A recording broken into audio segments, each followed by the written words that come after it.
भारत और पाकिस्तान नियंत्रण रेखा पर युद्ध विराम समझौते पर अमल के लिए तैयार हो गए। बड़ी खबर इस समय की, युद्ध विराम के लिए नए सिरे से ये समझौता किया गया है। कल दोनों देशों के डीजीएमओ यानी director general of military operation के बीच बात हुई, जिसमें युद्ध विराम पर नए सिरे से सहमति बनी है।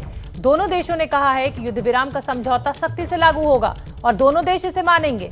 भारत और पाकिस्तान के बीच 2003 से ही युद्ध विराम लागू है, लेकिन पाकिस्तान की तरफ से इसका उल्लंघन होता रहता है। अब एक बार फिर नए सिरे से यह समझौता किया गया है और दोनों देशों ने ही अपनी सहमति जताई है कि अब इस तरीके से उल्लंघन नहीं किया जाएगा। युद्ध विराम पर पूरी तरह से अब ठोस सहमति बनी है। भारत पाकिस्तान युद्ध विराम समझौते को पर अमल को लेकर अब तैयार हो गए हैं। 2003 के युद्ध विराम समझौते को मानेंगे दोनों ही देश और सीजफायर उल्लंघन नहीं किया जाएगा। कल दोनों देशों के डीजीएमओ लेवल की बातचीत हुई थी और उसी में ये फाइनल हुआ। नीरज राजपूत हमारे साथ ज्यादा जानकारी लिए हुए जुड़ रहे हैं। नीरज, इसको एक अच्छी पहल माना जाना चाहिए, बशर्ते पाकिस्तान इसका उल्लंघन ना करे जैसा कि वो करता रहता है।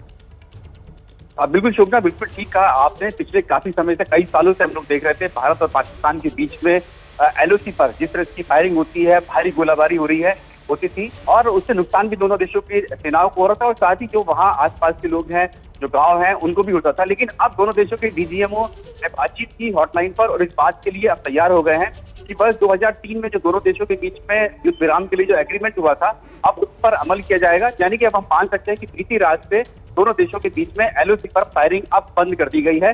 ये सेना मुख्यालय के लेवल पर ये डिसीजन लिया गया है दोनों देशों के बीच में।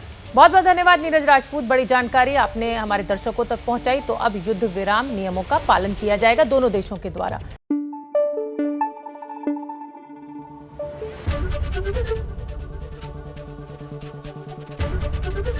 एबीपी न्यूज आपको रखे आगे।